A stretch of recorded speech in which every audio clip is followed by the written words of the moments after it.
Je voudrais me préoccuper ici de la persistance dans le péché, et non de la petite faute ou grande faute occasionnelle, de l'accident dont immédiatement l'ennemi s'empare, quand il a réussi à le provoquer, afin de l'exploiter à son profit en nous accusant et en nous faisant retomber sous la condamnation. Frères et sœurs, il existe un moyen de mettre fin à cette situation. Ce moyen, c'est le sang du Seigneur Jésus. Le sang du Seigneur Jésus peut changer les choses instantanément. L'argument que nous devons opposer à Satan, ce n'est pas « je ne suis pas un pécheur, je ne me suis pas fourvoyé, je suis dans le bon chemin ». Nous savons bien au fond ce que nous devons penser de tels arguments. La voici la vraie réponse, la seule qui nous sortira de peine si dans la foi au précieux sang, nous nous tournons vers le Seigneur dans un mouvement de sincère repentance, confessant notre faute sans chercher à la diminuer. Si notre cœur est vraiment douloureusement étreint par la tristesse que nous avons d'être tombés, alors le sang du Seigneur Jésus opère et manifeste toute sa puissance en nous purifiant de tout péché. Il ressaisit immédiatement en notre lieu et place le terrain dont l'ennemi s'était emparé. Mais souvenez-vous que vous avez une arme et servez-vous-en. Vous devez en connaître le maintenant. Vous devez avoir foi en elle. Foi dans le sang précieux. C'est cette foi dans le précieux sang du Seigneur Jésus qui constitue le bouclier dont parle l'apôtre Paul aux Éphésiens. Il reçoit à notre place les traits enflammés du malin sans en laisser passer aucun.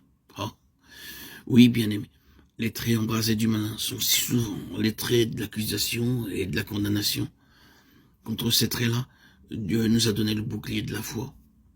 Mais souvenons-nous que c'est la foi dans la vertu et l'efficacité du précieux sang de Jésus, même lorsque nous avons glissé ou trébuché.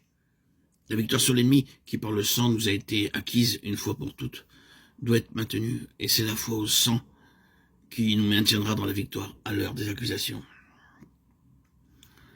C'est donc surtout avec l'accusateur que le pécheur racheté se trouve aux prises. La tactique constante de l'adversaire est de nous ramener dans son ancien domaine de condamnation et de mort. Mais il n'y parviendra pas si nous maintenons constamment dans cette position que nous avons prise au début, qui est une position de justification par son sang.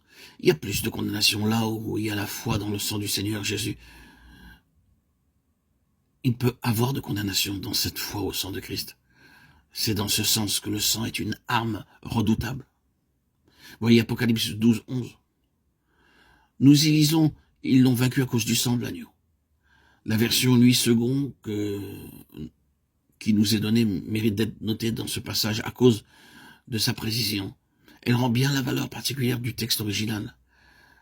La version synodale traduit « ils l'ont vaincu par le sang de l'agneau », comme si le sang était employé comme une sorte d'arme matérielle avec laquelle on abattrait l'ennemi. Quelque chose d'extérieur à soi qu'on prendrait entre ses mains pour avoir raison de l'adversaire.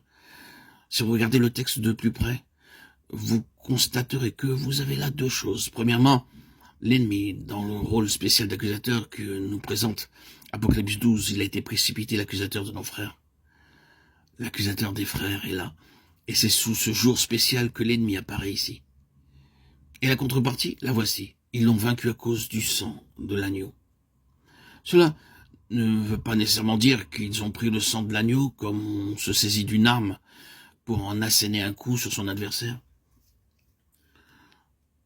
Ce qu'ils ont fait, c'est de se tenir, de rester sur le terrain qui a été conquis par le sang.